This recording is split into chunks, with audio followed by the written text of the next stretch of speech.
Sim, sim, tá dando para escutar perfeitamente. Deixa só eu checar com o pessoal aqui do chat se eles estão escutando você também. Beleza. Só para eu ver se o meu áudio tá bom. Então, pessoal, prazer imenso estar aqui com vocês. Meu nome é Felipe Amado, sou médico intensivista. Como o Rafael falou, na verdade, eu sempre contribuo com a Liga de Semiologia. Para mim, na verdade, é um grande prazer. Eu sou um grande adepto da divulgação do conhecimento científico, então esse tipo de atividade me empolga muito, né? Falar sobre medicina, falar sobre temas de medicina intensiva. E, mais uma vez, semana passada estávamos aqui falando sobre Covid-19, e agora vamos falar sobre sepsis. E ao final da aula, para quem ficar até o final, a Liga falou que vai sortear uma passagem, não é isso, Rafael? Uma passagem com tudo pago para Barreirinhas, né? É isso? Não. Na verdade, ao final da aula, a gente vai ter um bônus. Estou vendo aqui que a audiência no YouTube está alta. A gente vai ter um bônus que vai ser 10 coisas que nós aprendemos sobre a Covid-19. Vai ser uma apresentação de um material que eu montei. Mas hoje o nosso foco vai ser sepsis, pessoal. E isso é um tema extremamente importante. Sepsis é muito relevante. Sepsis é uma condição de alta mortalidade, de alta prevalência, que vocês vão vivenciar tanto no cenário de medicina de emergência, no cenário até mesmo da atenção primária, depender do caso, inclusive na terapia intensiva, sendo uma das nossas maiores causas de internação. O Sir William Osler, ele já falava assim: quando a gente olhava para um paciente com sepsis, os pacientes eles pareciam morrer mais da resposta do organismo do que da própria infecção. Então, quando eu falo sobre sepsis, na verdade, a gente está falando muito mais sobre algo relacionado ao hospedeiro e não necessariamente relacionado àquele próprio germe em si, que está causando o evento séptico. Então, a sepsis ela tem vários tipos de comportamento, a depender de como aquele hospedeiro reage a ela. Então, uma pneumonia bacteriana num paciente de 30 anos sem comorbidades gera uma reação inflamatória pelo aquele hospedeiro, diferente de uma pneumonia bacteriana no idoso, oncológico, com múltiplas comorbidades. Então, as reações do organismo no combate àquela infecção são diferentes. E toda vez que essa reação inflamatória ela é exagerada e promove dano orgânico, a gente chama isso de sepse. Então, sepse nada mais é o quê? Quando você tem infecção e o organismo, na tentativa de combater essa infecção, promove uma reação inflamatória exagerada, levando ao dano de órgãos e tecidos, ou seja, levando à disfunção orgânica. Então, sepse nada mais é do que infecção mais disfunção orgânica. Aquele termo que a gente já ouviu falar várias vezes sobre infecção generalizada, não, isso não procede. Nós estamos aqui com uma audiência de acadêmicos e profissionais de saúde, então esse termo não pode ser mencionado pela gente. Infecção generalizada é um termo que tem que ser abolido. Na verdade, sepsis a gente pode ter uma infecção localizada, mas a inflamação que ela gera, isso sim será algo generalizado. A Organização Mundial de Saúde, pessoal, colocou a sepsis como uma das prioridades globais de saúde pública, para vocês terem uma ideia de como isso é um problema altamente relevante e prevalente no mundo todo. São várias estatísticas, vários apelos, várias campanhas, inclusive para envolver a população. Isso aqui são alguns cards americanos que eu trouxe aqui, por exemplo, a cada hora a sepse passa, a cada hora que a sepse não é diagnosticada, a gente tem um aumento de 8% na mortalidade. Além disso, outras coisas apontando sobre os elevados custos que a sepse gera aos sistemas de saúde, ou então alguns alertas sobre, olha, se você tem tais sintomas, não espere, vá para o PS. E como vocês já viram, não só existe uma preocupação em conscientizar e melhorar o atendimento intra-hospitalar, mas também em alertar a população quais seriam os sinais e sintomas de sepsis para que eles procurem o quanto antes o pronto-socorro. E vocês já devem ter visto por várias vezes, no dia 13 de setembro, a comemoração do Dia Mundial da Sepsis, onde inclusive nós, aqui a nível estadual, nosso serviço realiza várias ações, o serviço de medicina intensiva que eu faço parte, que eu sou rotineiro, várias ações de conscientização no sentido de colocar aquela pessoa o quanto antes no pronto-socorro. Porque, como a gente vai ver ao longo da aula, tempo na sepsis é vida. Vamos então entender um pouco sobre o nosso panorama, tá? E o objetivo dessa aula é ser bem prático em relação ao manejo, em relação a como que eu vou identificar, em relação a como que eu vou identificar. Mas a gente tem que falar um pouco sobre o nosso panorama epidemiológico. Esse estudo, que foi um Impress Study, que envolveu uma série de países, envolveu uma série de levantamentos, inclusive a doutora Flávia Machado participou, que é a nossa maior representante a nível de sepse no Brasil, e na América Latina. Em 2015, eles publicaram uma certa taxa de mortalidade em relação aos nossos continentes. E olha como nós estamos aqui na América do Sul e América Central. Uma das maiores taxas de mortalidade do levantamento que eles fizeram. Teve um outro estudo, que é o Sepsi Brasil, que é um estudo particularmente que toda a aula de sepsi aborda.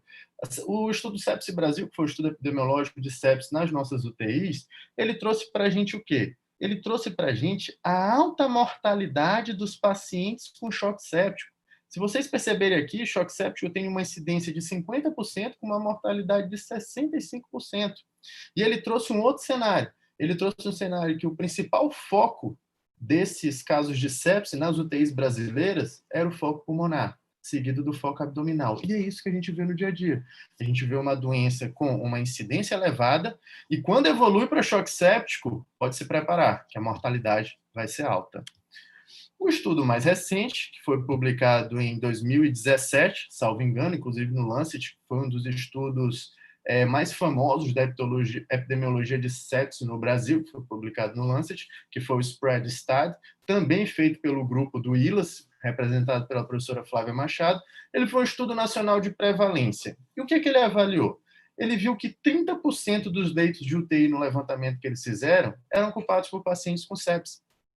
A mortalidade desses pacientes, pessoal, foi de quase 56%. Então, mais da metade está morrendo nas nossas UTIs.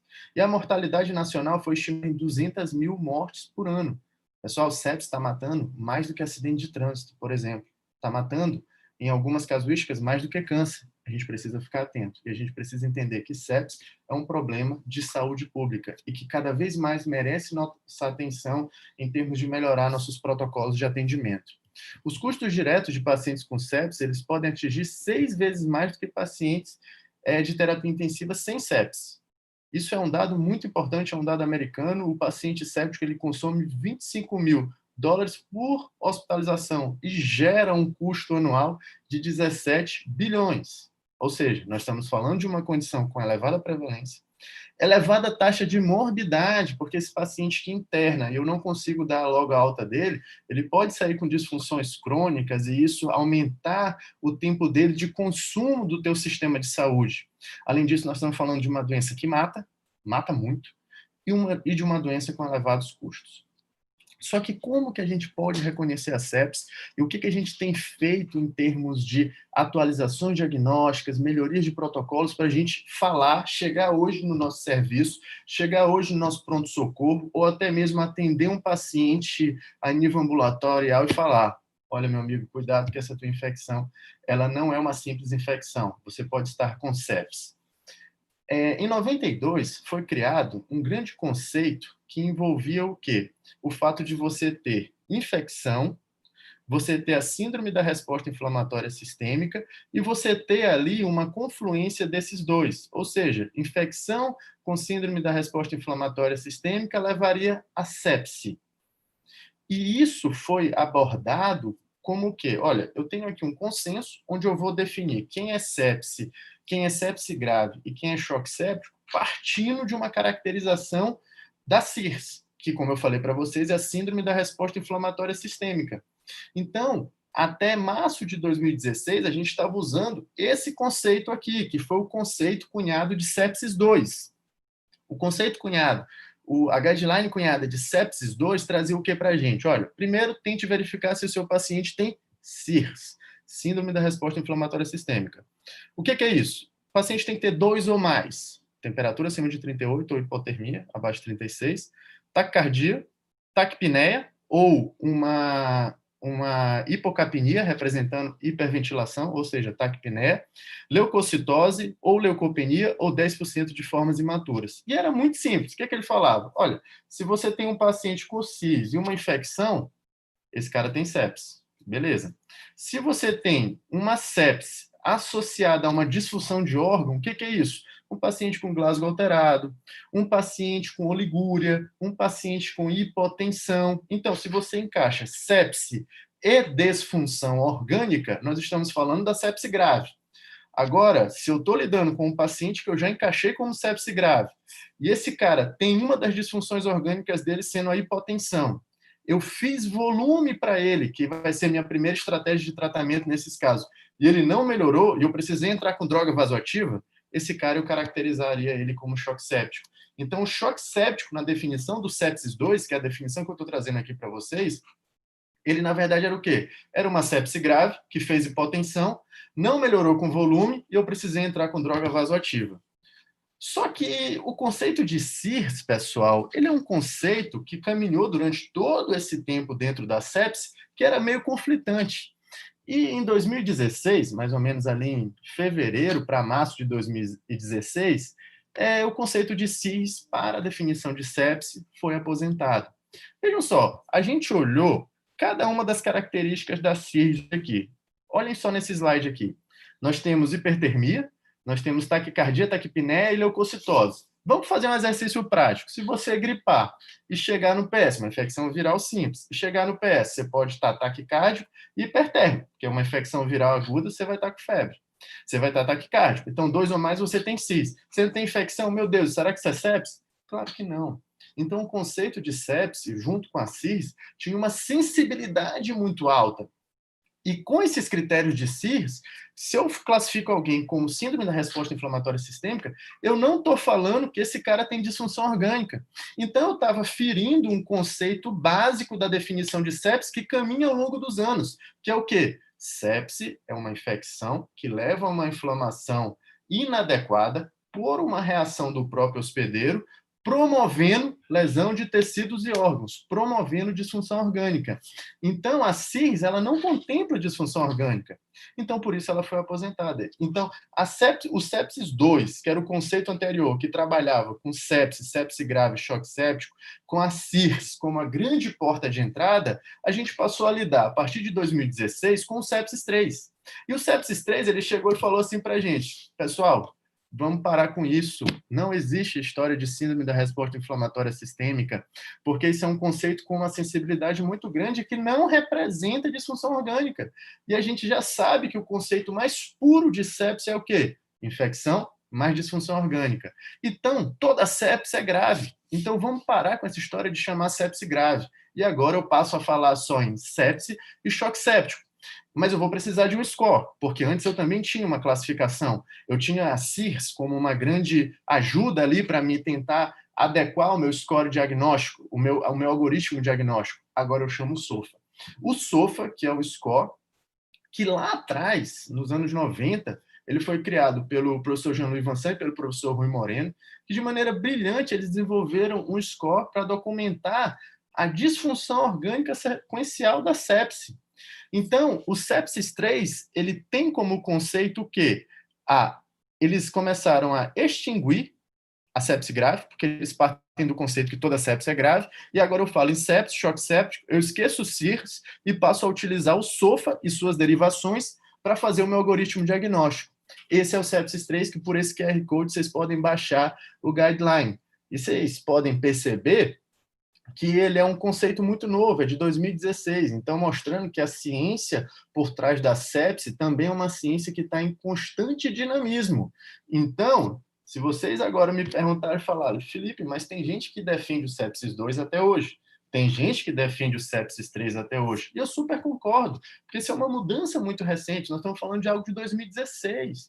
Então, é comum que estruturas não estejam adaptadas a um novo conceito, é comum que o novo conceito não sirva em um diferente tipo de estrutura. Então, esse debate sobre o que é melhor ou o que é pior para uma estrutura A ou B é super válido e salutar e faz todo sentido. Só que o meu objetivo aqui é trazer para vocês, primeiro, o conceito que eu utilizo e o conceito mais atualizado, que é o sepsis 3, tá, pessoal? Então, vamos falar um pouco sobre o SOFA, já que eu te falei que ele é uma grande estrela em termos de score no sepsis 3. O SOFA, vocês estão olhando aqui, ó, The Sequential Organ Failure Assessment. score. Só que sabe quando ele foi criado lá nos anos 90? Isso é super interessante. O nome dele era Sepsis Related Organ Failure Assessment. Então, quando ele foi criado lá nos anos 90, ele foi criado justamente por quê? Porque eles entendiam que a disfunção orgânica da sepsis ela era um processo contínuo. E eles criaram isso justamente para ter uma avaliação sequencial, avaliando o grau de disfunção de cada órgão de forma isolada.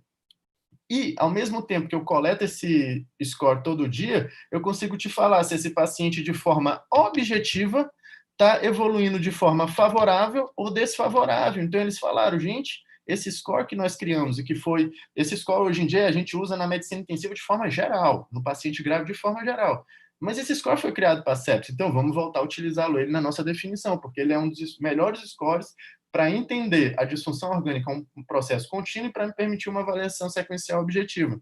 E ele envolve esses 6 critérios aqui, pessoal, que vocês podem ver: respiratório, onde eu uso a relação PO2-FO2, coagulação, pelo nível de plaqueta, a parte hepática pelo nível de bilirrubina, cardiovascular, que é pelo nível de pressão arterial média e o uso de drogas vasoativas, o Glasgow, representando o neurológico, e o renal, que é representado pela creatinina ou pelo débito urinário. E vocês podem ver que quanto pior a minha gradação em cada uma dessas faixas, pior eu pontuo no SOFA.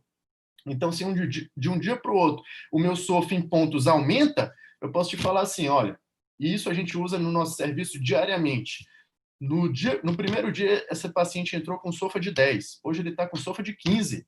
Ele aumentou 5 pontos. E eu consigo te detalhar. Ele aumentou 5 pontos. Esses 5 pontos foram 2 na parte de coagulação e 2 na parte de cardiovascular e 1 na parte de Glasgow.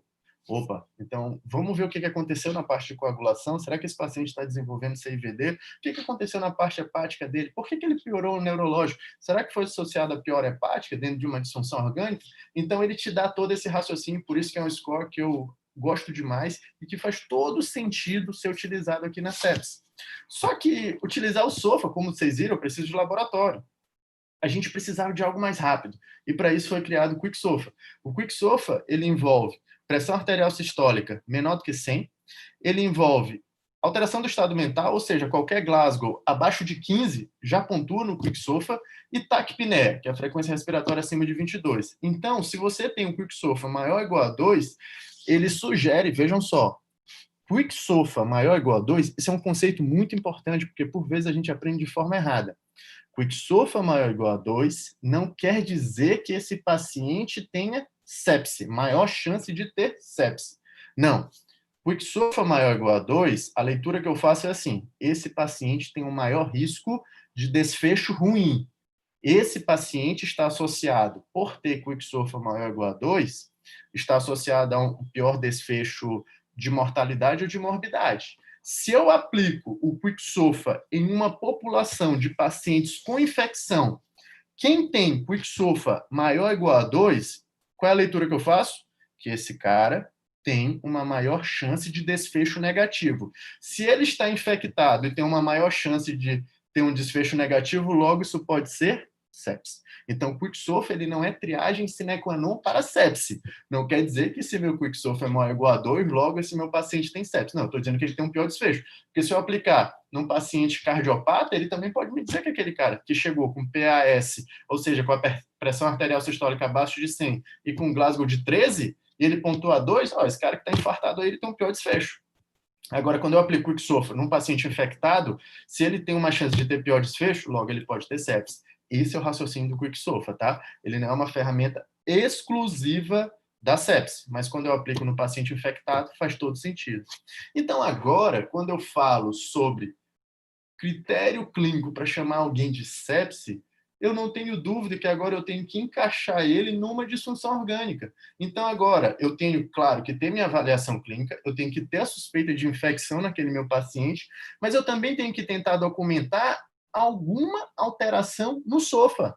Eu tenho que falar para o meu paciente assim, olha, você tem infecção, mas você já tem uma disfunção de órgãos.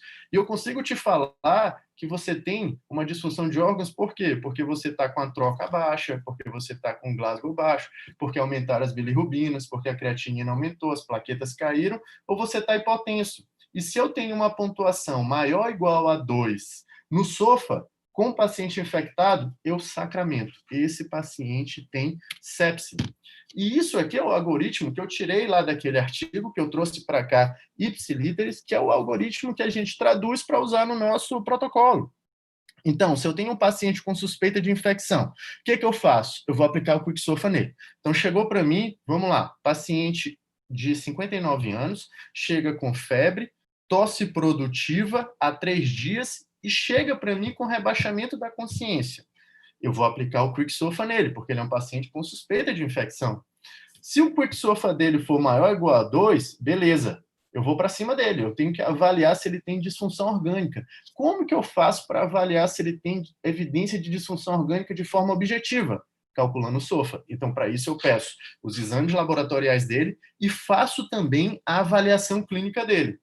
Se esse cara chega e tem sepse, opa, se o SOFA é maior ou igual a 2 e é um paciente com suspeita de infecção, eu chamo ele de sepse. Beleza, eu vou partir então agora para fazer o tratamento dele. Só que onde é que eu encaixo o tratamento desse meu paciente? Vocês acham que faz sentido eu esperar o SOFA dele sair, ou seja, o resultado da bilirrubina ficar pronto, o resultado das plaquetas ficarem prontos? Não, pessoal, o tratamento da sepse ele é aqui, ó. Ele é na suspeita. E depois eu vou tentar confirmar se de fato esse meu paciente é séptico. Só que existe um outro cenário. Existe um outro cenário que eu quero que vocês fiquem muito atentos, que é o quê? O paciente com suspeita de infecção, cujo Quicksofa é menor do que 2. Então, sabe o que é esse paciente aqui, pessoal? É aquele paciente que você pega na anamnese que ele tem uma disfunção orgânica. Qual é o paciente? Vamos supor, um idoso, que a família chega para ti e fala, não, doutor, ele já tem Alzheimer. Então, logo, o Glasgow fica até difícil de eu calcular ali. Ou vamos colocar que ele realmente está orientado. Glasgow de 15. A pressão está normal. A pressão dele está normal. E tem alguma dificuldade no padrão respiratório? Não. Ixi, que sofre de 0. Ele não tem taquipné, a pressão está normal e o Glasgow de 15. Só que a família te fala assim, ah, doutor, mas ele está com o olhinho amarelo. Opa, será que ele tem hiperbilirrubinemia? E ele não está urinando. Será que ele fez insuficiência renal aguda? Então, se você mesmo assim suspeita que esse cara tem sepse, beleza, continua na rota de sepse, continua investigando, pede o teu SOFA, porque ele tem chance de vir maior ou igual a 2. Então, aqui, eu não posso me amarrar só no protocolo, tá? Eu não posso dizer, ah, que SOFA de 0? Tchau, não tem sepse. Não. Colete uma anamnese adequada, veja direitinho o teu paciente, porque ele pode ter disfunções orgânicas que o Quicksofa não vai flagrar, mas que o SOFA vai flagrar. Beleza? Agora, vamos lá. Eu encaixei esse meu cara como sepse. Meu paciente tem sepse, está aqui na minha frente. Eu recebi o resultado do exame dele com SOFA maior ou igual a 2. E eu dei fluidos para ele, porque a gente vai ver que isso é um dos pilares do tratamento da sepse. Eu dei fluidos para ele, só que veja só o que aconteceu. Eu precisei entrar com droga vasoativa para ter uma PAM acima de 65 e o lactato dele está acima de 2 milimol por litro ou 18 miligramas por decilitro, a depender do teu laboratório. Então, se um paciente meu, séptico, a despeito do que eu dei de volume para ele, ele está precisando de droga vasoativa e o lactato dele está elevado, eu encaixo esse cara como choque séptico. Então, vejam que o algoritmo diagnóstico, nós estamos falando de algoritmo diagnóstico, a gente vai já chegar no tratamento, eu consigo encaixá-lo em sepse ou choque séptico, tranquilamente. Mas, para isso, eu estou refinando o meu conceito de choque séptico. Então, em resumo, o sepsis 3 é o quê? Vamos lá. Sepse para o sepsis 3 é infecção mais disfunção orgânica. Eu faço uma triagem de gravidade pelo Quicksofa maior ou igual a 2 e confirmo que ele tem sepse quando ele tem um SOFA maior ou igual a 2. Felipe, e choque séptico? Choque séptico é o seguinte, antes, lá no sepsis 2, e vocês lembram muito bem disso, porque eu acabei de falar, a gente falava assim, choque séptico é o cara com sepse grave que usou droga vasoativa. Então, se você tinha alguém com sepse que estava usando droga vasoativa, para a gente era muito fácil, nas UTI chegava, esse cara tem choque séptico. Agora não. Agora eu entendo que o choque séptico é uma condição onde eu envolvo profundas alterações metabólicas e circulatórias. Se eu estou te falando que no choque séptico eu tenho profundas alterações metabólicas e circulatórias, eu preciso de mais coisa. Lactato. Todos vocês já devem ter ouvido falar sobre lactato. E o lactato é o quê? O lactato é um marcador de metabolismo anaeróbio. Então, quando o lactato está elevado, quer dizer que a via do metabolismo anaeróbio está sendo mais utilizada. Pessoal, qual é a definição de choque? A definição de choque é o quê? Oferta inadequada de O2 aos tecidos. Se eu tenho oferta inadequada de O2 aos tecidos, logo eu tenho hipoperfusão, logo eu priorizo a via do metabolismo anaeróbio, logo quem que vai aumentar? O lactato. Ou seja, faz ou não faz sentido usar o lactato para envolvê-lo nessa definição de choque séptico?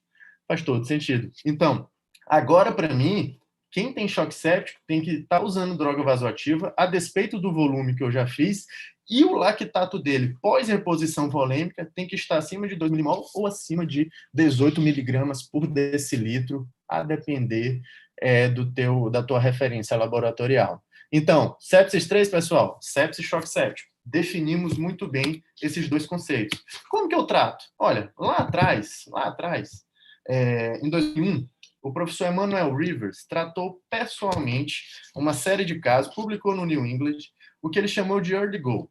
O que ele chamou de Early Go Direct Therapy. Ou seja, ele colocou para a gente que eu teria pacotes de 0 a 3 horas e de 3 a 6 horas. Porque o que ele observou nesse estudo dele? Que os pacientes, na verdade, eles não se beneficiavam de, se você colocasse o melhor antibiótico, se você fizesse a droga vasoativa X, Y, Z. O que ele percebeu? Ele percebeu que quem mudava a mortalidade era quanto mais cedo eu atingia aquelas metas e quanto mais cedo eu introduzia as medidas para a sepsis. Então, do Early Go, veio o quê? A história dos famosos pacotes, de 0 a 3 horas, 3 a 6 horas, que nós nos habituamos a olhar em vários protocolos, e veio o conceito de que a precocidade era tudo no tratamento da sepsis e que tempo é vida. O professor Emmanuel Rivers, ele colocou para a gente o seguinte também, ele colocou para a gente que nós precisaríamos melhorar esse nosso paciente em alguns aspectos. Um deles seria, primeiro, o aspecto de volemia, e para isso eu tinha algumas metas que ele indicava utilizar PVC, depois eu tinha que melhorar aspectos perfusionais e depois aspectos de entrega de O2. Isso aqui foi uma grande reviravolta no tratamento do paciente séptico e ajudou demais. Mas, como eu falei, a grande contribuição do professor Emmanuel Rivers, ela veio justamente do fato da gente entender a precocidade. E hoje a gente aborda esses pilares do tratamento da sepsis com base no que ele ensinou, mas não levando em conta todo esse protocolo rígido que ele apresentou para a gente. Pessoal, os pilares do tratamento da sepsis, eles são 3. Volemia, expandir volemicamente o teu paciente, dar um antibiótico certo, de forma precoce, coletar culturas em laboratório. Pô, Felipe, você está me dizendo então que com soro e antibiótico eu resolvo, eu posso mudar a mortalidade do meu paciente? Sim, sim. Não existe nenhuma bala mágica na sepsis. Então, a gente pode fazer muito mais com o conhecimento adequado pelos nossos pacientes. Vamos falar de expansão volêmica. Como que a gente faz expansão volêmica? Qual é a recomendação do Surviving Sepsis Campaign, que é a organização que traz todo o manejo da sepsis, que nos orienta e que constantemente está evoluindo nesses pacotes de tratamento? A gente vai fazer com cristalóide, soro fisiológico e ringalactato. E a gente vai fazer uma ressuscitação inicial com 30 ml por quilo de cristalóide. E você pode utilizar colóides, como a albumina, em pacientes que você já utilizou muito cristalóide. Você pode utilizar posteriormente. Já usou tanto cristalóide, existe um risco de hipercloremia, de fazer acidose hiperclorêmica, que você pode usar mais lá na frente, naqueles pacientes que você já expandiu muito, a albumina. Mas o que eu quero falar para vocês? Que esse paciente precisa de volume. E por que, Felipe, que a gente está indicando para ele expansão volêmica? O choque que a sepse produz é o quê? Um choque desencadeado por várias citocinas pró-inflamatórias que fazem down regulation nos receptores que promovem vasoconstricção nos vasos.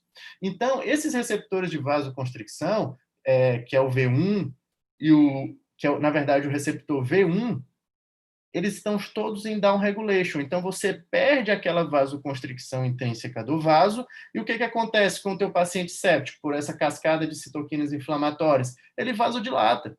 Então, ele faz um choque vasoplégico, o choque que a gente chama distributivo. Logo, é um paciente que tem um conteúdo mantido, mas de repente ele aumenta um continente. O que é isso, pessoal? Hipovolemia relativa. Então, por isso que eu preciso expandir volemicamente o meu paciente nesse cenário. Antibiótico terapia é importante? Super, né? Eu não posso esquecer de coletar culturas antes do início de antibiótico. E não cabe a mim, aqui nessa aula, foge do escopo, falar propriamente, falar especificamente sobre antibiótico terapia, porque é um mundo, né? Mas nesse estudo aqui, ele é um estudo super interessante do Kumar, que isso aqui, toda aula de antibiótico a gente coloca. Vejam só, ele avaliou 2.154 pacientes com choque séptico. Em azul é a taxa de sobrevivência. E em vermelho é o início do antibiótico efetivo. Isso aqui é o tempo, tá? Então, vejam só, quanto mais precoce eu iniciei meu antibiótico, mais pacientes sobreviveram. Quanto mais tardio eu fui no início do antibiótico efetivo, menos pacientes sobreviveram. Fantástico, né, pessoal? Então, o antibiótico ele tem que ser não o mais potente, na verdade é o adequado para aquele perfil de paciente, para aquele perfil de nosologia e para o perfil de flora que ele tem, se ele é uma infecção comunitária ou nosocomial. E por que eu coloquei aqui para vocês? Pessoal, coletem as culturas antes do início do antibiótico. Por quê? Porque uma dose de antibiótico é capaz de reduzir o burden de bactérias daquela tua cultura e reduzir o ganho que você pode ter com aquela análise. Então, você pode reduzir muito as colônias de bactéria da circulação sanguínea e ter uma maior chance de negativação das tuas, por exemplo, hemoculturas, tá? Então, por isso que você tem que coletar as culturas antes do início de antibiótico. Dentro do tratamento, eu trouxe aqui o lactato. Por quê, pessoal? Porque o lactato, a gente tem cada vez mais visto ele com bons olhos para nos ajudar a marcar perfusão, disfunção e prognóstico desses pacientes. Vejam só, quando eu tenho um paciente que eu consigo lavar o lactato, o que é isso? Quando eu tenho um paciente onde eu consigo fazer com que esse clearance dele seja maior do que 10%, eu tenho uma maior taxa de sobrevivência nos meus pacientes. Então, acompanhar o meu lactato, a gente brinca que a gente não vê a foto, né? Eu não olho só a foto do primeiro lactato que pode estar alto. Eu vejo como que as minhas intervenções melhoraram esse meu lactato ao longo do tempo. E num paciente sem nenhuma comorbidade que aumente esse lactato naturalmente, num paciente sem nenhum fator confundidor para análise do lactato, o fato de um lactato meu na sepse estar persistentemente elevado significa mau prognóstico. Eu tenho que batalhar de uma forma ou de outra para ajudar a reduzir o lactato desse meu paciente. Em 2018, mais ou menos ali por volta de maio, a Survive Sepsis Campaign mudou novamente as coisas. Até então, a gente vinha falando, a gente falava assim, olha, aquele 30 ml por quilo lá que eu te falei lá atrás, você vai fazer em 3 horas, tá? Faça em 3 horas essa ressuscitação volêmica. Ao final de 3 horas, se o seu paciente continuar hipotenso, considere droga vasoativa. Considere droga vasoativa. Só que aí o Survive Sepsis Campaign avaliou direitinho essa recomendação e várias evidências começaram a surgir apontando o quê?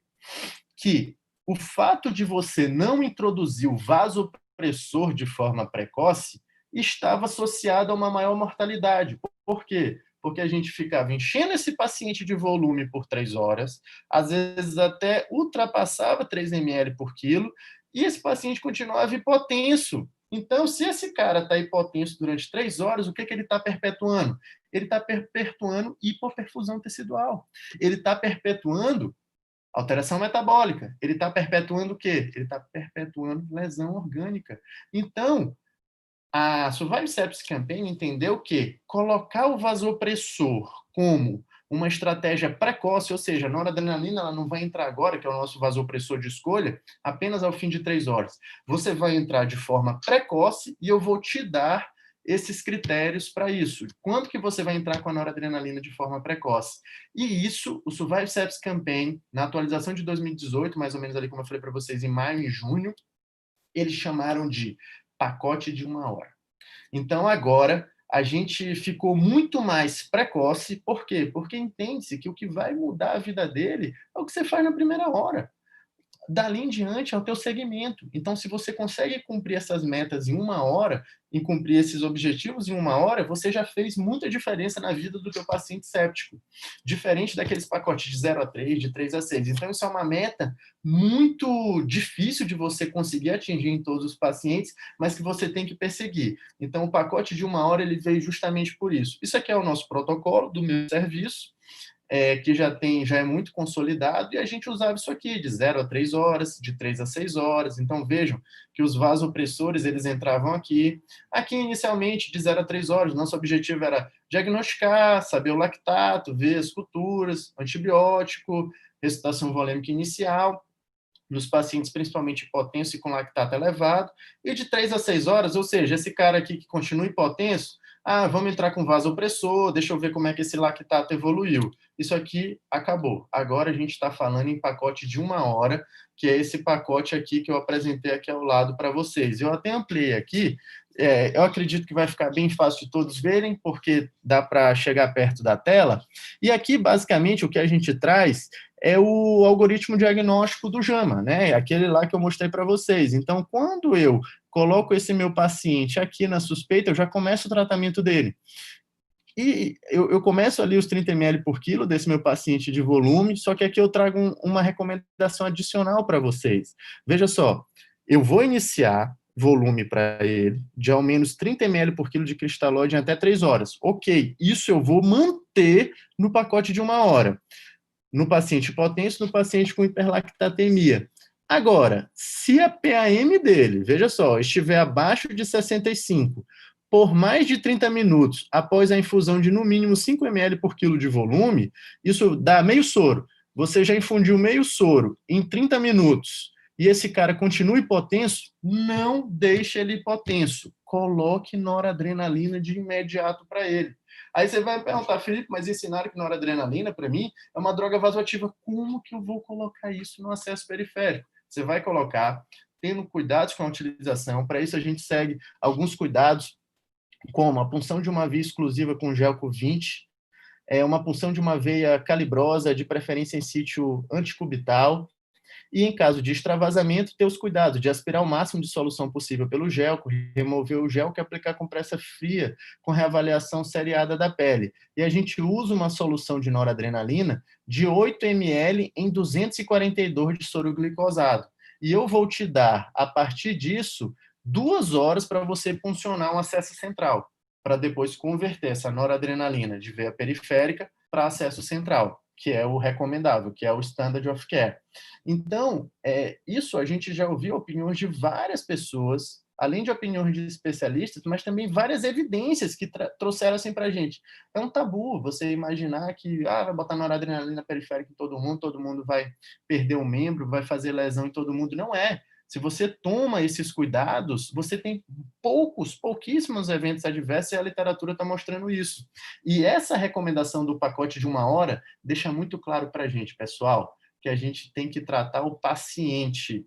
Diagnósticos podem esperar, mas as células não. Então, essa frase é perfeita. É de um intensivista da Áustria, que eu tive a oportunidade uma vez de assistir uma palestra dele. Então, o diagnóstico ele pode esperar. O que quer dizer? Que quem vem na frente são as células. Então, quem vem na frente é o fato de eu não permitir esse meu paciente fazer hipoperfusão prolongada. Então, por isso que eu entro com a noradrenalina precoce. Peraí, Felipe, mas até o momento ainda não faz sentido para mim entrar com noradrenalina precoce, entrar com vasopressor precoce. Por que eu não posso investir em volume, já que você falou que o paciente está vasodilatado e por isso eu tenho uma relação de continente, de repente, que aumenta com o conteúdo que ficou o mesmo e se eu der volume ele vai melhorar? Pessoal, isso mesmo, ele está vasodilatado. Então faz muito sentido eu usar o quê? Um vasopressor.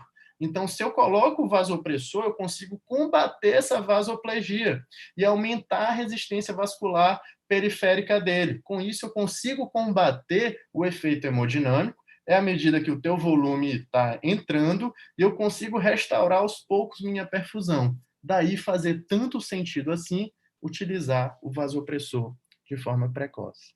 Esse é o pacote de 1 hora. Como vocês viram, um pacote bem É um pacote que envolve muita dedicação da tua equipe e uma abordagem protocolar desde o começo. Então, antibiótico na primeira hora.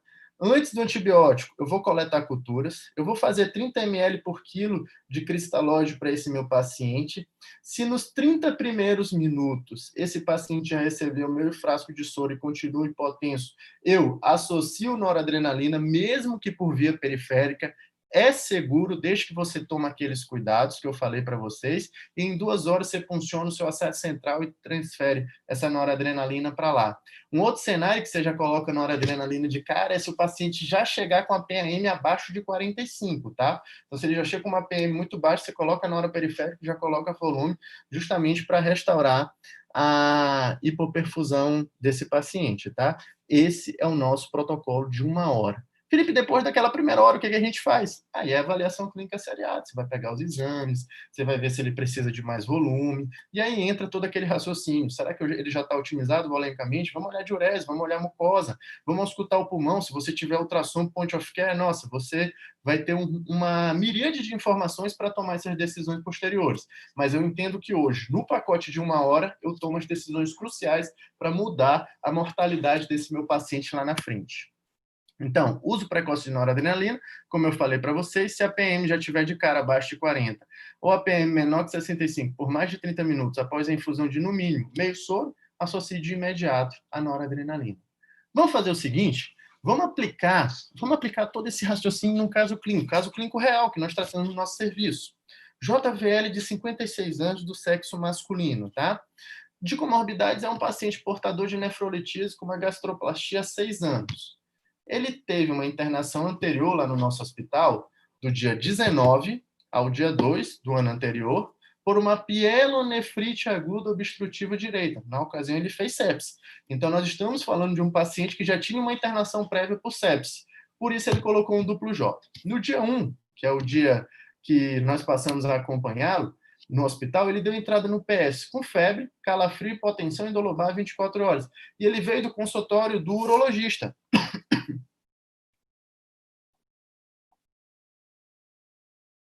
Nesse cenário, ele estava desidratado, ele tinha Jordano positivo, indicando aí um dado semiológico a favor de pielonefrite, tinha Glasgow de 15.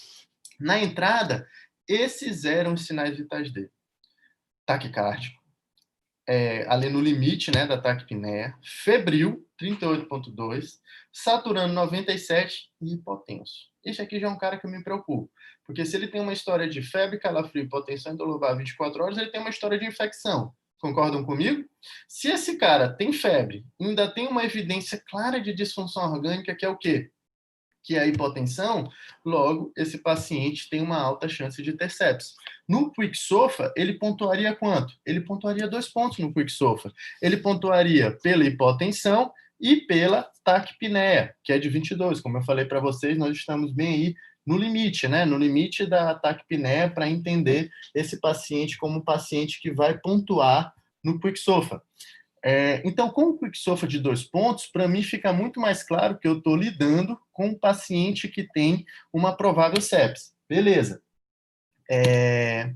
Então, só para resumir aqui para vocês, no caso é um paciente com febre, calafrios, hipotensão e dor lobar 24 horas, desidratado, Jordano positivo, Glasgow 15, e esses são os sinais vitais dele. Vamos para frente, pessoal. E aí, é ou não é sepse? Pessoal do YouTube aí que está comentando, acabei de entrar aqui para a gente ver justamente como que tá os comentários de vocês em relação à aula. E eu vou até aproveitar aqui para falar do Bruno, que ele colocou assim, expansão volêmica em paciente em choque séptico não pode gerar nasarca pelo aumento de permeabilidade vascular, também ocasionado pelas citocinas. Excelente pergunta, hein, Bruno? Isso vale muito a pena eu falar logo agora, enquanto a gente está no meio desse nosso atendimento aqui, porque é justamente isso que a gente está tentando combater, Bruno, com o novo protocolo, te colocando vasopressor precoce. Por quê? Porque o balanço hídrico positivo cumulativo desses pacientes, ele está associado a maior mortalidade. Por quê? Porque eu tenho maior retenção hídrica, logo eu gero congestão de órgãos, eu posso fazer lesão orgânica por congestão. Então, a expansão volêmica, ela sim pode gerar nasarca, Por isso que a gente recomenda os 30 ml por quilo iniciais, e após esses 30 ml por quilo iniciais, se o choque for muito grande, com a ajuda do vasopressor, você avaliar se esse cara ainda precisa de volume. Mas os 30 ml por quilo iniciais, no paciente séptico, ele é uma faixa segura, tá? Ele é uma faixa segura desde que você esteja perto dele. Mas o que é que vai gerar esse problema aí que tu me falaste no teu comentário? É se você continuar insistindo nisso. É se você, vamos supor, paciente de 70 quilos, dá 2 litros, mais ou menos, 2,100. Então, são 4 frascos de soro. Você faz 4 frascos de soro, tá lá 8,4. Você faz mais 2. Você vai para 6 frascos de soro. Você faz 3 litros. Continua hipotênsico. Não, faz mais um. Você vai para 3.500. Eu já peguei paciente assim. Então, esse paciente, ele não está mais precisando de volume. E o volume que você está dando pela permeabilidade vascular aumentada está extravasando. Está fazendo congestão renal, está gerando derrame pleural, vai extravasar para cavidades. E o que ele está precisando? Está precisando de vasopressor, que é um choque dilatado. E esse choque dilatado tu vai resolver justamente com a droga vasoativa em associação, se for um grau de choque profundo, tá bom, Bruno? Então, vamos voltar aqui ao nosso caso. Então, febre, calafrio, hipotensão do lobar 24 horas. Perfeito.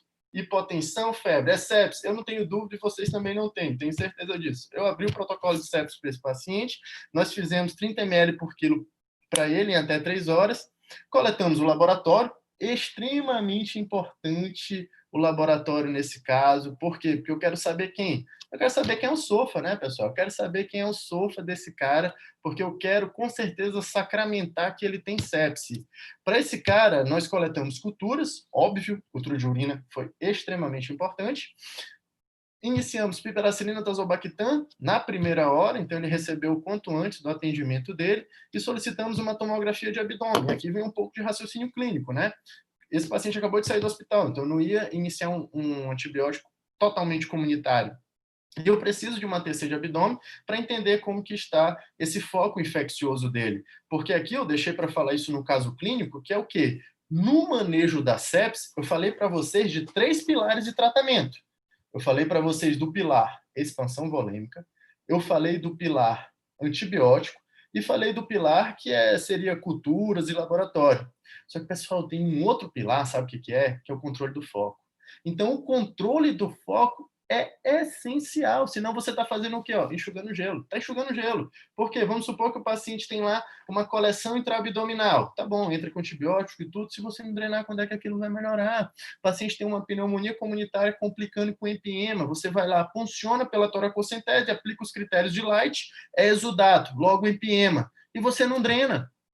Esse paciente vai ficar patinando, você vai fazer antibiótico, ele não vai melhorar. Então, controle do foco é fundamental. Por isso que aqui a gente pediu a tomografia de abdômen, para ver se ele não tinha uma indicação cirúrgica, de repente de um novo duplo J, ou se ele reinfectou um outro cálculo.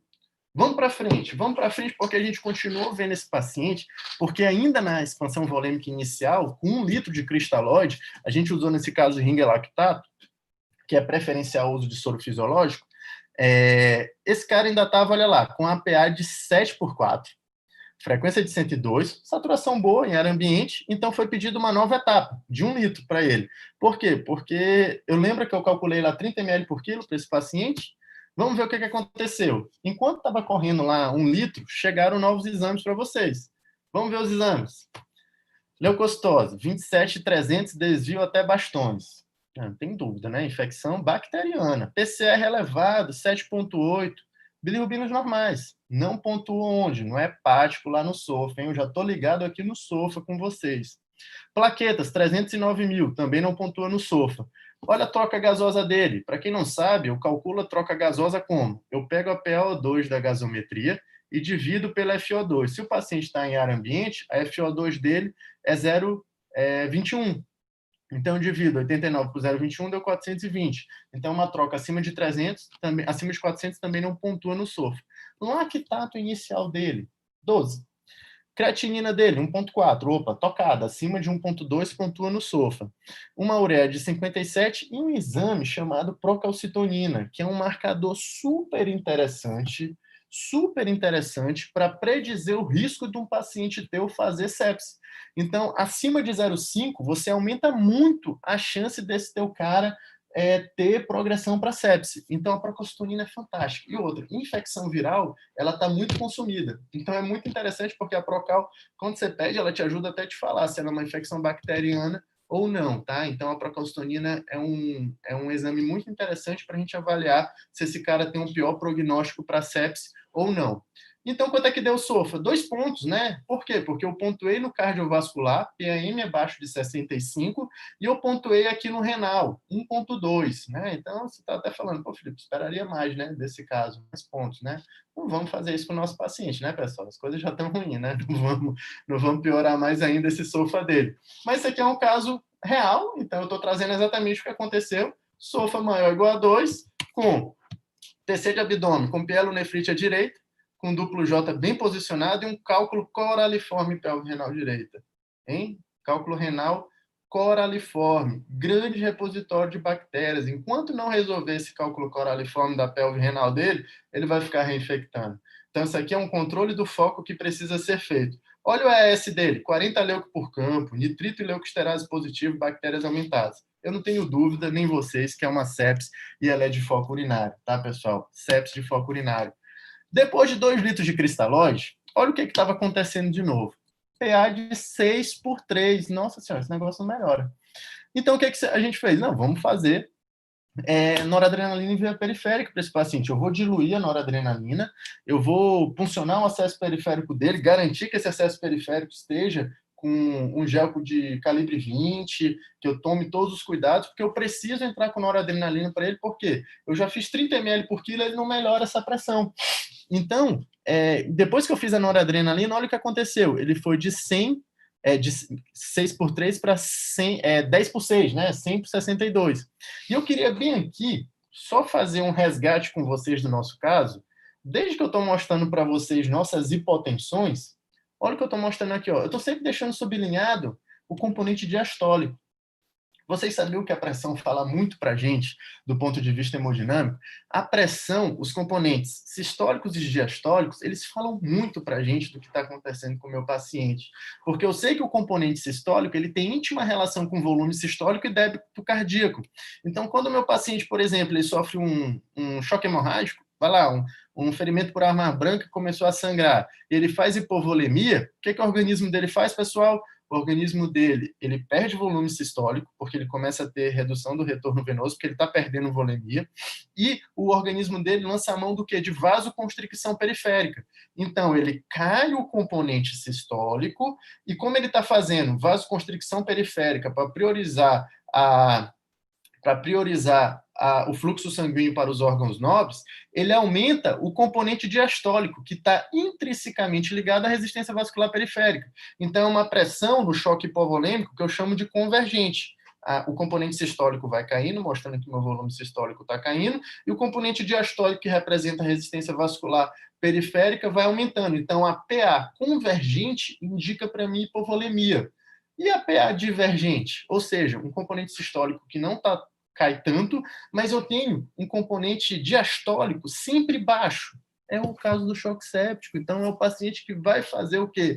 Pressões de 8/3, 7/4, 10/4. Por quê? Porque o componente diastólico dele está muito baixo. Se o componente diastólico dele está baixo, isso está me indicando o quê? Baixa resistência vascular periférica, ou seja, vasoplegia, ou seja, choque distributivo. Ou seja, eu estou falando para vocês do mecanismo fisiopatológico da sepse. Enquanto eu estou dando volume, eu não mudo muito, mas olha como eu entrei com noradrenalina. Olha para onde foi o componente sistólico, diastólico dele. Subiu. Por quê? Porque eu peguei aquele vaso que estava abobalhadão, recebendo volume, e eu aumentei o estresse na parede do vaso.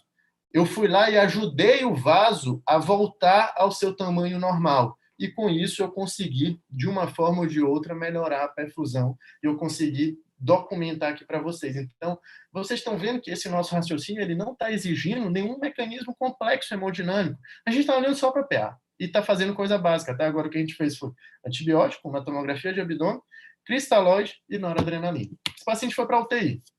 Lá na UTI, já após 2 horas de utilização de nora, foi possível já o desmame e ele conseguiu manter, ou seja, às vezes esse paciente ele precisa daquele teu auxílio ali da nora por um tempo, que é o momento que você combate a vasoplegia e o volume já entrou. E o que ele precisava de volume já entrou, tanto que ele ficou com uma PA adequada posteriormente. Nos dias seguintes, ele não precisou mais de droga vasoativa, ficou afebril, os leucócitos caíram, o lactato, que era lá de 12, ele começou a cair também, lembrando que, apesar dele ter usado droga vasoativa, em nenhum momento o lactato subiu acima de 18. Então, como não subiu acima de 18, essa referência que eu estou usando é miligramas por decilitro, eu não classifiquei ele em choque séptico, ele é uma sepsis que usou droga vasoativa. Vejam só, lembra do nosso conceito, tá? O nosso conceito é de sepsis 3, não é porque ele está usando droga vasoativa que eu vou chamar de choque séptico. Ele precisa ter os dois. Como ele só usou droga vasoativa, ele é uma sepsis que usou droga vasoativa. Boa diurese, reversão da ira pré-renal, foi submetido ao tratamento da urologia, que cuidou do cálculo e trocou o duplo J dele. No dia 5 de internação, ele teve boa evolução, recebeu alta da UTI. No dia 9, ele concluiu um antibiótico por 7 dias, ele teve alta do hospital com o duplo J. O que a gente aprendeu com esse caso clínico, pessoal? Primeiro, reconhecimento, né? E esse reconhecimento, ele tanto é importante para a gente, como para o meu colega, que da rede ambulatorial do meu hospital, identificou um caso de provável sepsis no consultório. Isso é muito importante para você, que é profissional de saúde, que está na emergência, que está no consultório, para todos nós, até mesmo para recomendar para a população. Então, aquele paciente que está com a respiração acelerada, que é o termo leigo que a gente usa para conscientizá-los na época das campanhas, aquela urina que ficou mais concentrada, ou então aquele paciente que ficou mais sonolento que o habitual, olha, se ele tem sinais de infecção, cuidado que isso pode ser sepsis. Esse é o reconhecimento. Um outro caso que a gente aprendeu aqui, uma outra coisa, é o uso precoce de noradrenalina, que eu já falei para vocês qual é a indicação. Um outro ponto é a veia periférica, lembrar de ter os cuidados, a diluição específica. Eu vou permitir isso até 2 horas, né, para deixar a internação toda desse paciente aí com ele na veia periférica. Pelo contrário, é um paciente grave que precisa de acesso central. E, claro, equipe, né? Isso tudo é um manejo de equipe. Não tem como imaginar um tratamento de um paciente séptico sem uma abordagem protocolar e com a equipe treinada. Por quê? Porque lá no nosso hospital, o que a gente faz? Quando o meu paciente com sepsis chega, eu identifico, pessoal, é protocolo de sepsis? Rapidamente a gente aperta lá na nossa sala de grande emergência um alerta que já liga no laboratório. E o laboratório já vai correndo lá sem saber nem quem é o paciente, nem o que é. Por quê? Porque ele já sabe que ele tem que coletar o quanto antes o laboratório e as culturas, porque quanto mais cedo ele coleta, mais cedo eu inicio um antibiótico. E só um aspecto prático das culturas, para todo mundo com sepsis, eu coleto hemoculturas, tá, pessoal? Para quem eu tenho uma suspeita de infecção do foco urinário, aí eu coleto a uro. Para quem está entubado, eu estou suspeitando, claro, de pneumonia, aí eu coleto o aspirado traqueal, mas para todo mundo, as hemoculturas. Então, trabalhar com um paciente séptico é trabalhar também com equipe, tá, pessoal? Então, pontos altos que o caso clínico nos trouxe e pontos altos do manejo da sepsis. Reconhecimento é tudo. Hoje eu falo em pacote de 1 hora, porque eu estou colocando cada vez mais a precocidade. Eu passo a falar em sepsis 3, onde eu coloco sepse e choque séptico e utilizo o SOFA e o QuickSOFA para me ajudar nessas definições. E quanto mais precoce, melhor o meu resultado. Esse aqui é um livro do professor Luciano Azevedo, que a gente teve a honra de participar de um capítulo. O lançamento ocorreu lá no último congresso da AMIB, na época que ainda era possível, né? Aglomeração, saudades dessa época.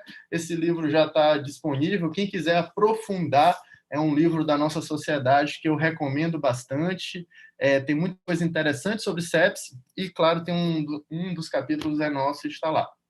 Então, na sepsis, pessoal, assim como no infarto e no AVC, tempo é vida. Esse QR Code aqui é o QR Code de um PDF da aula. Não reparem que lá tem escrito nesse PDF setembro de 2019, que foi a última atualização de fato dessa aula, mas a aula está super atualizada, então vocês podem aí, eu vou deixar um pouco aqui, enquanto eu me preparo para o nosso bônus. São 9h13, ainda não deu nem 1 hora de aula, viu? A gente começou 9h20, então eu estou aí ainda com 7 minutos, e a gente vai aqui nos próximos, eu acredito que 15 minutos, 10 a 15 minutos, falar sobre o bônus, tá? O bônus track, sobre Covid-19. Isso a gente falou sobre sepsis. E, como eu falei para vocês, a Liga vai sortear aí uma passagem para Barreirinhas com tudo pago. Então, fiquem até o final da aula. Essa parte eu estou brincando. O Rafael está me mandando aqui mensagem revoltada. Então, vamos lá. Deixei aqui já o QR Code. Vamos partir? Isso aqui foi a nossa aula anterior, tá? Covid-19 que temos até agora. Eu dei essa aula aqui na semana passada. Foi uma aula extensa, aula de 1 hora. A gente falou muito sobre Covid. E o meu bônus hoje, na verdade, é um material que eu preparei sobre as 10 coisas que aprendemos sobre a Covid-19. Não vou entrar em muitos detalhes, pessoal, porque tem muita coisa que a gente aprendeu sobre a Covid-19. Inclusive, esse QR Code que vocês estão olhando aí é um QR Code que leva para a fonte desse material que eu resumi, que foi um material produzido pelo professor Maurício Cecconi, que é um dos grandes nomes da Itália e da nossa sociedade europeia de terapia intensiva, e que foi um dos grandes capitães da luta, né, contra a epidemia lá na Itália. Então, é um material super interessante, vocês podem baixar nesse QR Code, e posteriormente eu vou disponibilizar também esse material nas minhas redes sociais. Então, Infection Immunity, Inflammation, Thrombosis. Isso é Covid-19. Como eu falei na minha última aula, eu até brinco que isso não é uma doença, tá? Isso é uma síndrome, porque a gente tem todas essas facetas aí envolvidas no cenário da Covid-19. E eu vou falar para vocês de 10 aspectos da Covid-19. Vocês vão perceber que é um material que está resumido, então ele é um material descritivo, justamente porque eu consegui ali aglutinar e pegar a essência de cada uma desses aspectos que eu julguei ser importantes resumir e trazer para vocês. Aspecto 1, tá? Aspecto 1, vamos de forma dinâmica. O vírus é o SARS-CoV-2, que é o Severe Acute Respiratory Syndrome Coronavirus Type 2. Toda vez que eu leio coronavírus em inglês, eu fico com aquela... Né? Tem um vídeo, né, engraçado que viralizou aí de um meme, a mulher gritando coronavírus. Toda vez eu lembro disso. Mas, enfim, isso não vem ao caso. Ele contém mais de 30 mil bases de RNA.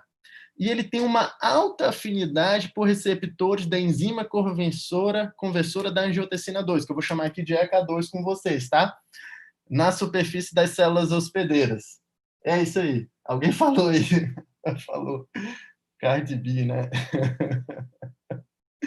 Então, alta afinidade por receptores da enzima conversora da angiotensina, ECA2, na superfície das células hospedeiras.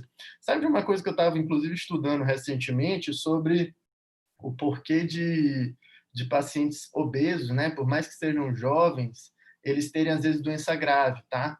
E o que eu vi em algumas evidências, em algumas coisas que eu acabei lendo, é que o quê? Que os adipócitos, eles exibem uma alta quantidade de receptores ECA2 nas superfícies dos adipócitos. Então, se o vírus tem uma alta afinidade por esses receptores de ECA2, logo, digamos assim, esse paciente seria rapidamente, com seus vários adipócitos, um poço atrativo para o vírus ter uma alta afinidade no organismo dele. Então, isso é uma teoria, tá? Isso é uma teoria, ainda não tem nenhuma evidência, mas para a gente entender que o adipócito, ele também expressa bastante ECA2, então, por isso, talvez o vírus atinja de forma mais forte um paciente obeso, por mais que ele seja jovem e não tenha comorbidades.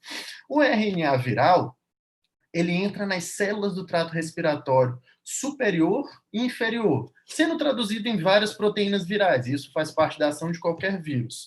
A célula morre, né? A célula do trato respiratório morre depois que o vírus entra, liberando milhões de novos vírus que vão infectar outras células e outros indivíduos, marcando aí a alta taxa de infectividade e de contágio desses nossos pacientes. E, novamente, eu sempre coloco isso quando eu falo de coronavírus. Pessoal, coronavírus 19. A Covid-19 é a doença coronavírus. Então, a doença coronavírus eu chamo de Covid-19, vem de Coronavirus Disease 2019. O vírus eu chamo de SARS-CoV-2, tá? Vamos para o 2, vamos para falar da infecção. Infecção, ela começa com o quê? Com a competição dos vírus do SARS-CoV-2, que eles vão entrar em contato ali com a mucosa respiratória, que a mucosa respiratória a gente sabe que exibe altos níveis de receptores ECA2, e aí ela vai competir contra quem? Contra a barreira formada pela depuração mucociliar e pelas próprias reações de imunidade inatas que nosso tecido e nosso organismo dispõem. Existe evidência, pessoal, da presença do vírus em células do epitélio gastrointestinal. Daí você ter alguns pacientes com apresentações puramente gastrointestinais, né? Pacientes nossos que já fizeram, por exemplo, adenite mesentérica, pacientes nossos que já tiveram apendicite na vigência de uma infecção de coronavírus, ou aqueles pacientes que se comportam apenas como diarreia e dor abdominal. Não se sabe ainda quanto de SARS-CoV-2 é eliminado, né, durante esse processo de infecção. Ainda não foi possível mensurar, mas a gente sabe que é possível encontrar em eliminações, tanto na urina quanto nas fezes. Tanto que lá na Itália, quando os pacientes em VM, eles aumentavam muito a contaminação, não por aerossol, mas eles aumentavam a contaminação da equipe de enfermagem que tinha contato com os dejetos, né, de urese e fezes desses pacientes. O que vai determinar se a infecção vai ser severa ou benigna? É a efetividade dessa primeira linha de defesa aqui, da barreira formada pela depuração mucociliar e pelas reações de imunidade inatas. E a gente sabe que o que determina a susceptibilidade à Covid-19 envolve carga viral, envolve idade, envolve estilo de vida e envolve genética, tá? E isso a gente tem observado, pessoal. Como que eu justifico, às vezes, uma família inteira não fazer doença grave? E eu estou falando de famílias que adoeceram jovens e idosos com comorbidades. Ao mesmo tempo, como é que eu falo de famílias onde 3 pacientes de 30 anos fizeram doenças graves e um deles foi a óbito?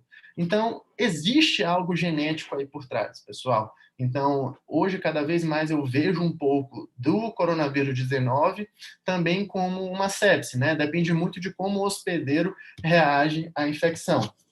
Sobre a imunidade, ponto 3, ainda faltam 7. Vamos fazer mais dinâmico, hein? Senão a gente vai sair daqui muito tarde. A primeira linha de resistência é a imunidade celular e humoral inatas do nosso organismo. Os estudos relacionados ao SARS-CoV-1, que é o primo do SARS-CoV-2, que é o primeiro que já ocasionou várias epidemias, sugerem que o vírus ele deve bloquear o quê? A imunidade antiviral mediada pelo intestino. E assim ter, digamos assim, essa família de vírus, ter uma maior ação, conseguir exercer de fato o seu poder sobre o nosso organismo, uma vez que ele consegue bloquear uma das nossas estratégias de imunidade antiviral. A produção de anticorpos, isso é muito importante a gente entender, ela ocorre tardiamente após a exposição, geralmente após 20 dias, e após aparecimento de sintomas, cerca de 15 dias. Então, não adianta eu coletar o meu teste rápido lá de anticorpos no meu segundo dia de doença. Não vai vir positivo, porque os anticorpos ainda não foram produzidos, isso ocorre em qualquer doença viral. Aspectos chaves relacionados à imunidade, pessoal, eles ainda precisam ser definidos. Mas, no entanto, existe evidência que a Covid-19 sintomática, ela produz uma memória imunológica, uma resistência à reinfecção, tá? Sobre o ponto de vista de inflamação. Inflamação é peça-chave no desenvolvimento da Covid-19 a partir de uma infecção por SARS-CoV-2. Então, vamos lá. Eu tenho uma infecção por SARS-CoV-2. O que determina se ela vai ser assintomático, oligossintomático ou doença grave? É como eu inflamo o meu organismo. É a minha cascata inflamatória que eu gero. Tem pacientes que fazem o que a gente chama de síndrome de liberação de citocinas, que eles desencadeiam a produção de citocinas inflamatórias, principalmente a IL-1, a interleucina 6, e acabam tendo uma miríade de disfunções orgânicas por essa síndrome de liberação de citocinas. Tem pacientes que fazem reações muito mais leves. Então, a inflamação que o teu organismo faz, e aí eu trago aquele conceito que eu trouxe na aula para vocês, como o hospedeiro responde àquela infecção pelo SARS-CoV-2 vai determinar o meu grau de disfunção orgânica. Macrófagos e citocinas inflamatórias, eles amplificam a inflamação local e sistêmica, sendo grandes responsáveis pela falência orgânica. Eu tenho certeza do papel da inflamação na Covid-19, porque eu olho isso, eu vi nos meus pacientes, eu vejo todo dia que a inflamação para produzir a doença coronavírus 19 é peça-chave, isso é claro, mas não está claro se eu modular essa resposta inflamatória eu vou trazer benefícios. Então eu preciso de estudos, eu preciso de evidências. Trombose. Trombose é o quinto aspecto. A Covid-19 ela promove um estado protrombótico nos nossos pacientes, não fazem CIVD e não sangram. Então, é um paciente que tem um estado protrombótico que não sangra, diferente do dengue, né? O dengue ele promove CIVD e tem associação com sangramento. O estado protrombótico na Covid-19 ele é gerado tanto por efeito citopático direto do vírus, quanto pela própria reação inflamatória.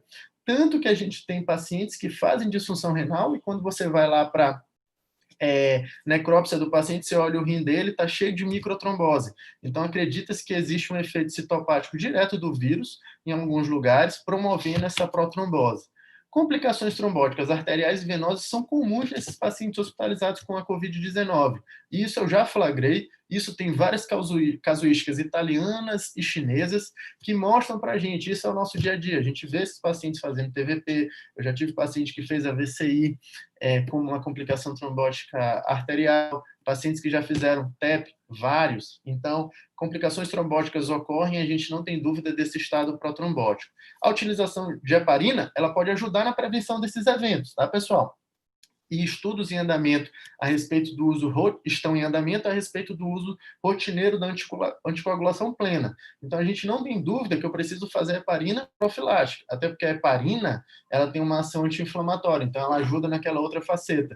Mas o uso rotineiro da anticoagulação plena, ainda não tenho evidência para isso, por mais que seja uma prática de vários serviços, de vários protocolos. Testes diagnósticos, sexta casa, sexto item. O RT-PCR, que é o Real-Time PCR, para detectar o RNA viral para o SARS-CoV-2, a gente faz através de um swab nasal. Esse aqui é o nosso padrão ouro, tá, pessoal? É um dos pilares desses testes diagnósticos. Você detecta, de fato, a presença do vírus na mucosa respiratória e, com ele, você consegue ter raciocínios sobre transmissibilidade, tá? Sorologias não falam sobre transmissibilidade. O fato de você estar com IgM positivo não quer dizer nada que você está transmitindo ou não. Agora, o RT-PCR positivo, interpretado junto à janela de sintomas, fala muito mais sobre a transmissibilidade do que apenas um IgG e IgM positivo. E até o momento, nós não temos nenhum dado mostrando a associação entre um dado nível de anticorpos e a proteção contra uma futura exposição ao SARS-CoV-2. E olha só, pessoal, isso aqui é muito importante. Não tem espaço para passaporte da imunidade ou licença de imunidade, IgG positivo. Nós não podemos ter essa mentalidade, por quê? Porque pode dar nossa falsa percepção de estar imune, encorajando comportamentos irresponsáveis. Aglomerações, num período que não é para aglomerar. Não utilização de EPIs no momento que não é para utilizar, ou até mesmo não higienizar as mãos. Eu já estou imune, então de boa, estou tranquilo, vou para frente. Então não é bem assim, porque a gente não tem nenhum dado ainda que diga que um determinado nível de anticorpos vai te proteger contra uma futura exposição ao SARS-CoV-2. Encerrando, aspectos clínicos. No item 7, como eu falei, tem uma grande variedade de sintomas. A gente chega pacientes assintomáticos, até pacientes com casos mais graves, que eu vou entubar, que eu vou pronar, que vai para ECMO. E um período de incubação médio para o desenvolvimento de sintomas é de 5 dias, tá? Sintomas mais comuns, febre e tosse. Boa parte desses pacientes fazem febre. Algumas casuísticas chinesas, as primeiras liberadas, elas tinham uma prevalência de 88%, pessoal. 88% de pacientes fazendo febre. Sintomas gastrointestinais também podem estar presentes, principalmente precedendo os sintomas respiratórios, tá? Pacientes mais idosos com comorbidades, eles têm uma maior probabilidade de desenvolverem doença grave e óbito. E aqui eu destaco uma comorbidade que é a coronariopatia. A gente tem visto muito paciente coronariopata fazer evento cardiovascular secundário com a Covid-19. Já tem algumas casuísticas mostrando isso. Existe uma relação do vírus, um tropismo do vírus pelo miocárdio, mas muitos pacientes que já eram coronariopatas estão descompensando essas coronariopatias em vigência de Covid-19 grave. A causa mais comum de admissão à UTI, esse aqui é o meu métier, insuficiência respiratória aguda. Quem vai para a nossa UTI, muitos deles evoluem com a famosa SARA, né, que é síndrome de desconforto respiratório agudo. São pacientes que, quando a gente intuba, é um paciente que não fica menos do que 7 dias na VM, na maioria das vezes. São pacientes que, geralmente, quando a gente consegue estubar com 10 a 14 dias, na maioria das vezes. Alguns deles vão ser traqueostomizados, porque tem ainda um pulmão muito comprometido, ou usaram neurobloqueio muscular, estão fracos, então precisam de uma reabilitação pulmonar mais prolongada. Então, na UTI, acaba que a gente pega esse tipo de caso. Terapia primum non nocere. Eu trouxe isso aqui, eu falei isso na minha última aula. A gente não pode esquecer que a gente não pode causar dano, né? Isso aqui é um mandamento nosso da medicina. Então, primeiro, não causar o dano. Então, até o momento, a gente não tem nenhum tratamento específico para a Covid-19. E o que continua sendo o melhor tratamento, pessoal? É o que eu tenho visto que tem mudado o desfecho de casos graves. É uma boa terapia de suporte. É entubar esse paciente quando tem que ser entubado, dando um adequado suporte respiratório, fazendo uma ventilação mecânica protetora, manejar disfunções orgânicas que ele pode apresentar. Se é para dialisar, vamos dialisar. Se é para entubar, vamos entubar. Se tem infecção bacteriana, vamos tratar. Se tem coagulopatia, vamos combater. Então, esses, na verdade, são os verdadeiros pilares do tratamento do paciente moderado grave, né? Nesse tipo de terapia. Cloroquina e hidroxicloroquina, assunto muito polêmico, mas foram utilizados amplamente, só que mais e mais evidências se acumulam, demonstrando sua falta de eficácia e potencial dano, e já foi retirada de vários protocolos institucionais, inclusive do que eu faço parte. Heparina, já falei para vocês, é anti-inflamatório, tem um grande papel na prevenção dos eventos trombóticos induzidos pela Covid-19. Nós temos alguns estudos já em andamento, inclusive hoje saiu um sobre corticoterapia do grupo britânico, dando um efeito positivo do uso da dexametasona. Estudos sobre antivirais, nós já tivemos o Remdesivir, que foi publicado no New England, de terapias imunomodulatórias, a gente tem um estudo nesse momento rodando aqui no nosso estado, que é um estudo realizado no nosso serviço, com o uso de tocilizumab e corticoides. 9. Vacinas. Pessoal, vacinas até o momento são 150 programas para desenvolvimento de uma vacina para o SARS-CoV-2. E não se sabe ainda se a proteção está ligada aos anticorpos ou à atividade das células T. Então, por isso que são vários programas ao mesmo tempo em andamento e sendo patrocinados para que isso surja, para que essa vacina seja amplamente disponibilizada. A Organização Mundial de Saúde ela já está organizando e coordenando vários estudos com as vacinas que estão mostrando a maior eficácia in vitro, tá? Inicialmente, a gente sabe que não vai ter como dar vacina suficiente para toda a população. Isso vai ser um desafio crucial para as organizações de saúde pública a nível mundial. 10. Preparação e futuras pesquisas. Está claro para todo mundo esse item 1, né? Grande número de mortes na pandemia mostrou o quê? Que o mundo não estava preparado para isso, nem do ponto de vista estrutural, político, clínico e de pesquisa. Muitos profissionais de saúde perderam suas vidas na linha de combate. Eu tratei de vários colegas que estavam de plantão comigo, semanas antes, tratei de colegas que, enfim, já fizeram parte da minha formação, tratei de colega que foi professor, então isso é algo que machuca demais quando a gente olha uma pandemia dessa. Fora as outras pessoas que estavam bem e de repente vem um vírus, um paciente novo acaba falecendo. Então, não só profissionais de saúde, mas muitos entes queridos de todos nós acabaram partindo com essa pandemia. Terapias variadas foram testadas em condições não controladas e isso fere o nosso primo nonossério, pessoal. Particularmente, isso é algo que eu não advogo. Eu acho que o uso compassional de terapias, que é aquele negócio, tá grave, então vamos tentar de tudo. Então, eu ia tentar de tudo nos meus pacientes graves. Eu acho que isso não justifica você utilizar uma terapia. Você não pode fazer experiência com o teu paciente. Você tem que ser fã do teu paciente, não de uma terapia. Você não pode se cegar diante de uma terapia porque você acha que vai dar certo.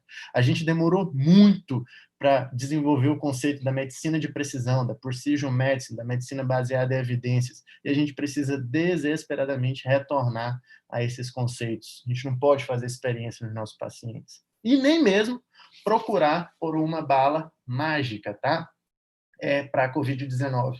Eu acredito que, assim como na sepsis, a gente não vai encontrar, mas talvez a gente vai conseguir modular cada vez mais essas disfunções e, acima de tudo, entender de que forma que a gente pode prevenir com as vacinas. Eu acho que isso é um caminho super interessante para promover uma imunização da nossa população. E a gente tem que concentrar os nossos esforços, não de ficar testando de forma não controlada, mas sim de buscar através das pesquisas, responder essas questões clínicas. E se tua pesquisa gerar mais dúvida, tu vai, mais uma vez, buscar responder.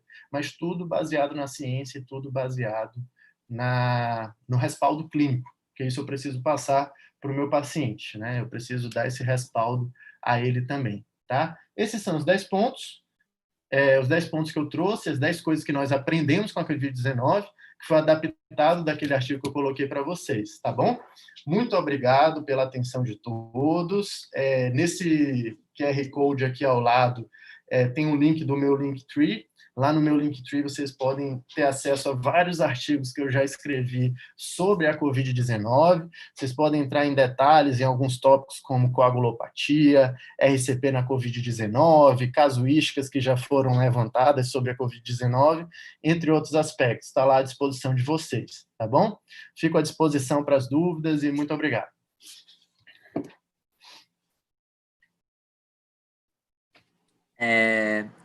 Boa noite, então, gente, mais uma vez. Agora a gente acabou de abrir espaço para as dúvidas, tá? O doutor Felipe vai ver agora aqui no chat, que a gente já mandou para ele. E aí ele vai estar respondendo as dúvidas de vocês.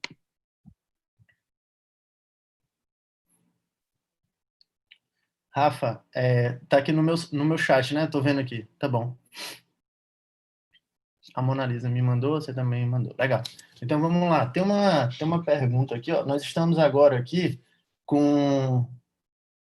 São 9h34. Acho que a gente tem aí 67 minutos de aula, quase 70 minutos de aula. Nós estamos aqui com uma audiência de quase 300 pessoas no YouTube. A gente acabou de derrubar a live do Gustavo Lima, não é isso, Rafael? E quando a gente chegar na meta, a gente dobra. Brincando. Então, vamos às dúvidas, pessoal. Vamos às dúvidas. A Tainara Lima pergunta aqui para a gente. Se o SOFA maior ou igual a 2, o paciente está com um quadro séptico, deve ser adotado o bundle de 1 hora para manejar inicialmente o quadro? Perfeito, Tainara. E eu vou utilizar o bundle de 1 hora na suspeita, tá? Na suspeita do quadro séptico, eu já inicio meu bundle de 1 hora. Eu não vou esperar que o meu paciente chegue o coagulograma, bilirrubina, creatinina, senão eu estou perdendo tempo. Eu te falei justamente isso, que a precocidade é fundamental. Então, se o SOFA tiver maior que 2, então você fez muito certo o atendimento inicial. O objetivo da gente na sepsis é quando eu for pegar esse SOFA para calcular, eu já fiz todas as metas do pacote de 1 hora. A Layala Barbosa, ela fala assim, professor, uma das diferenças entre o lúpus e a sepsis é o primeiro não ter tido contato com micro-organismo infeccioso e a segunda ter tido obrigatoriamente. Layala, tu pode só esclarecer melhor, que eu fiquei na dúvida dessa correlação entre lúpus e sepse, tá? Depois você esclarece melhor essa pergunta, que eu não entendi bem qual seria a relação. Eu aguardo aqui nos teus comentários, tá? Professor, expansão volêmica em paciente em choque séptico, a gente já falou sobre a NASAR, que eu respondi durante a aula, acho que foi o Ramon que perguntou. Temos outra aqui. Quando o resultado vem como IgM e IgG positivo, está na fase final de doença, certo? O exame deverá ser repetido? Sobre essas sorologias, a gente tem que ter muito cuidado na interpretação. Isso aqui a gente já está falando sobre a Covid-19, não sobre a sepse. O IgM e IgG positivo vai depender muito do teu momento de doença. Toda vez que eu interpreto o IgM e IgG positivo, eu tento ver qual é a janela de sintomas do meu paciente. Então, vamos lá. Se eu estou com um paciente que já passou de 14 dias da janela de sintomas, que ele tem... que ele fez doença leve e ele vem com IgM e IgG positivo para mim, esse é um paciente que, em teoria, 14 dias de sintomas, doença leve, ele já está fora de isolamento, a gente entende que ele não está mais transmitindo. E o fato dele estar com IgM e IgG positivo significa que ele já teve um contato tardio, porque o IgG já positivou. O exame deverá ser repetido? Eu não recomendo, porque a gente vai testar para quê de novo, entendeu? Ainda mais se o paciente está bem. A não ser que você tenha algum critério do tipo, não, a minha empresa exige que eu esteja com IgM negativo, como a gente tem visto em alguns lugares. Mas não vai mudar. A clínica, nesses casos, é soberana. A gente está vendo uma mercantilização desses testes de forma absurda e eu não recomendo esse tipo de testagem da sorologia para dizer se eu ainda estou transmitindo ou não, se eu estou na fase final de doença. O que vai dizer é a clínica. O que vai dizer é a clínica. Se você 14 dias já está melhor, você já sarou. 14 dias passou, você ficou 3 dias, os últimos 3 dias dentro dessa janela de 14, sem febre, sem sintomas, você não está mais transmitindo teoricamente, tá? O que eu posso te falar para dizer que você está fora do período de transmissão é se o teu RT-PCR vier negativo com 2 consecutivos, com intervalo de pelo menos 24 horas. Isso é um critério clássico. É o critério que eu utilizo para, por exemplo, dentro de um hospital, tirar um paciente de isolamento intra-hospitalar, tá? O Leonardo pergunta, professor, a ivermectina está realmente sendo usada pela Marinha Brasileira para o combate ao Covid? Eu não sei, Leonardo, tá? Eu não tenho essa informação, tá bom? Eu não tenho informação sobre a ivermectina. A ivermectina é uma droga que, in vitro, já foi testada por um monte de coisa. Toda vez que tem essas doenças virais novas, ela volta a ser mencionada e volta a ser elucidada, mas eu não uso de rotina e também não recomendo para os meus pacientes. Outra, doutor, qual a sua opinião pelo estudo que saiu falando sobre a dexametasona e o Covid? Eu ainda não tive o tempo de apreciar de fato todo o estudo, tá? De ler, mas pelos comentários que eu já vi de outros colegas, é um estudo muito positivo para a dexametasona. Mas, novamente, eu reitero a vocês, não é nenhuma bala mágica, tá? Não é que a dexametasona vai curar o Covid, é que essa intervenção farmacológica ela teve um efeito positivo em relação a mortalidade na Covid-19. Mas claro que é uma miríade de alterações que o corticoide ele tem uma função. Então, eu realmente acredito que isso foi um grande ganho no tratamento da Covid-19. Fiquei muito feliz quando esse estudo saiu e eu acredito que tem um grande potencial terapêutico, sim. Outra pergunta é por que os testes sorológicos para a Covid estão com tantas falhas nos resultados? Falsos positivos, Leonardo, isso vai muito, sabe o que também? Da própria qualidade do teste, tá? A gente sabe que tem testes e testes.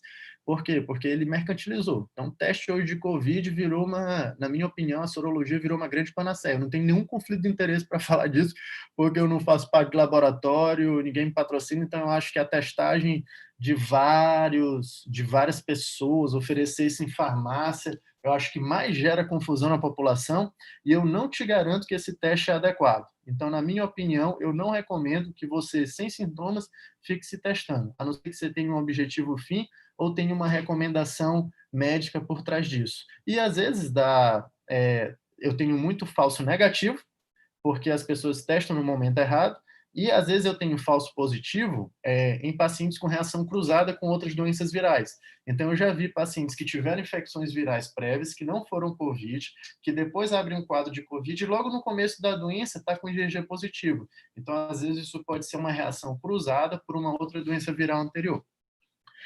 Quais as principais doenças que desencadeiam o choque séptico? Na verdade, o principal foco de infecção para choque séptico no mundo é pneumonia, né? Então, a pneumonia comunitária e a pneumonia nosocomial, elas lideram as causas de foco para sepse e, consequentemente, para choque séptico.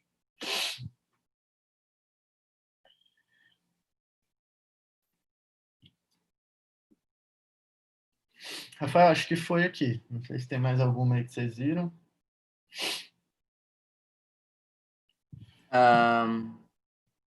Acredito que sim, professor. Então, gente, alguém tem mais alguma dúvida? Alguém se esqueceu de escrever no chat ou então quer escrever agora?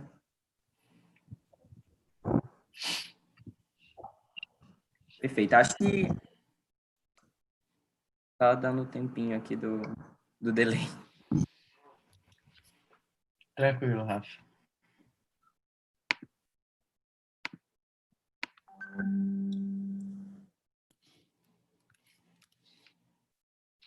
Então é isso. Acredito que a gente já resolveu todas as dúvidas. Aproveitando esse momento para esclarecer as dúvidas, gente, quanto à questão do certificado, foi entregue no privado de todos que cumpriram com as nossas, aquilo que a gente pediu na postagem, tá? Foi entregue o link para o Google Forms para que vocês possam, né, se inscrever por lá. Agora, ao final da aula, foi disponibilizado também um outro link. Esse vai levar vocês lá para o site Event 3. Vocês devem também se inscrever lá e a gente vai estar enviando para vocês o certificado via e-mail, beleza? A gente vai estar verificando quem se inscreveu nos dois links e aí a gente vai estar enviando o certificado para vocês via e-mail. Qualquer coisa, podem mandar mensagem no privado da Liga que a gente vai estar disponível para tentar ajudar vocês, ok? O pessoal também está perguntando aqui onde é que compra o livro da Sepsi. E agora aqui essa pergunta. Ah, legal. O livro da CEP você pode comprar, eu acredito que é no site da Ateneu, e deve ter em algum site das livrarias, tipo Saraiva. Mas no site da editora Ateneu você pode comprar o livro, tá? Bota no Google Editora Ateneu que vai aparecer lá a loja online deles.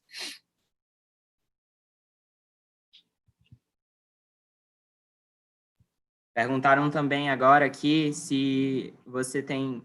Ah, é isso, gente. Olha, a literatura de maior aprofundamento, ele acabou de falar, né? Foi o livro que ele falou ao longo da aula, mas podem ficar tranquilos que também a gente vai estar mandando essa aula para vocês, então vocês vão poder verificar tudo, tá?